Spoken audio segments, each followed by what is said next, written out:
पुण्यात्माओं, सत्संग के अंदर प्रत्येक पहलू पर ज्ञान दिया जाता है।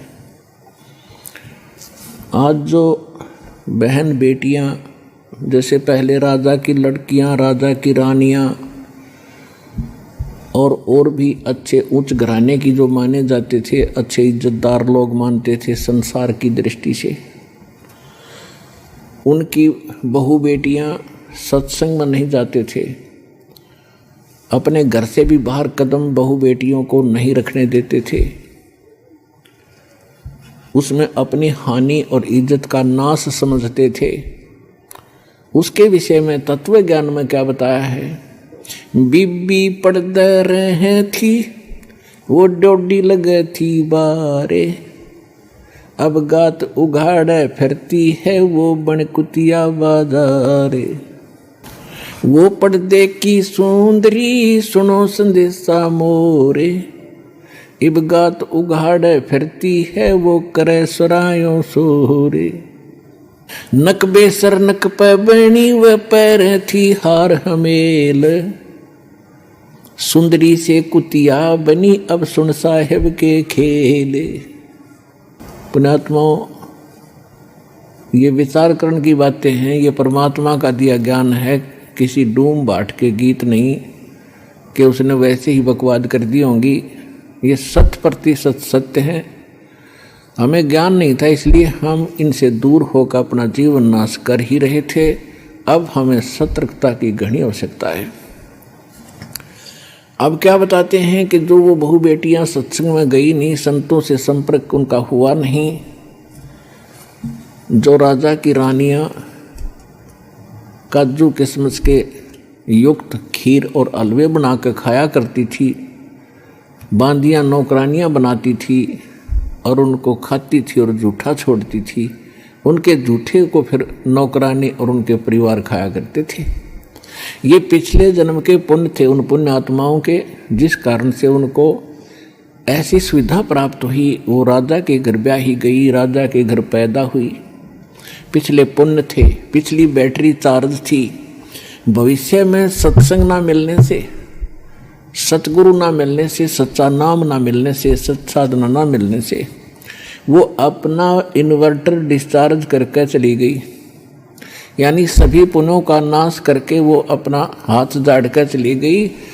उस समय तो उसकी इज्जत थी कि घर से बाहर ना निकल जा, और पर्दों में रखा करते थे एडी से लेकर चोटी तक, कहीं हमारी बहन बहू बेटियों का हाथ भी किसी को दिखाई ना दे जा, इसमें इज्जत मानते थे। परमात्मा कहते हैं वो तो बात आपकी ठीक है, लेकिन भक्ति नहीं करी, आगे क्या बना उस इज्जत के साथ? वह कुतिया बनकर और पूछड़ ठाए घूम रही है उस गली के अंदर। अब कहाँ गई वो इज्जत? तो पुण्यात्माओं, हम जितना भी काल ने हमें यहाँ शिक्षा दी है वो केवल नाश करने की दी थी, जीवन नष्ट करने की दे रखी थी। अब परमात्मा की इस ज्ञान की रोशनी से हमें पता हुआ लगा कि अब मनुष्य जीवन प्राप्त करके प्राणी और अपनी अकड़ में, इस मान बढ़ाई में और लोक लाज में जीवन नाश कर देता है, उसके आगे उसके साथ बहुत बुरी बनती है। अब क्या बताते हैं? वह बीबी पड़दे रहे थी और डोडी लगे थी बाहर, आगे सामने कई पहरेदार खड़े रहा करते थे, कोई व्यक्ति वहाँ तक पहुँच ना जा। अब कहते हैं गा तू गाड़े फिरती है वह बनकुतिया बाजार। वो पर्दे की सुंदरी सुनो संदेशा मोर, अब गा तू गाड़े फिरती है वह करे सराय सोर। कुतिया बनकर धर्मशाला के सामने बैठी है। पहले महलों में रहा करती थी वह इज्जत, आज गली में घूम रही है। अतिथि धर्मशाला में आते थे, खाना खाते थे, और वो रानी कुतिया बनकर एक टूक के लिए इंतजार कर रही है। खाने वाले के मुंह की तरफ देख रही है, कब टूक तेरी तरफ डाले। और रोटी डाल दी छोटा मोटा टुकड़ा तो 10 ग्राम रेत साथ खा रही है वो। तो पुण्यात्माओं कलेजा हिल जाना चाहिए। परमात्मा का दिया ज्ञान है। हमने मनुष्य को भी भक्ति की आवश्यकता है और बहन बेटियों को भी परमात्मा की आवश्यकता है। और सबको बराबर का शरीर मिला है, एक जैसी मिट्टी है, एक जैसा परमात्मा ने दिमाग और व्यवहार दिया है, दोनों ही भक्ति करना चाहिए।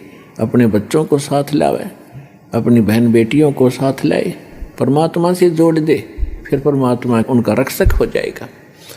तो हम भक्ति ना मिलने से, सत्संग ना मिलने से, हम अपनी सूझबूझ से जितनी अटकलबाजी हमने की वो सारी विपरीत की।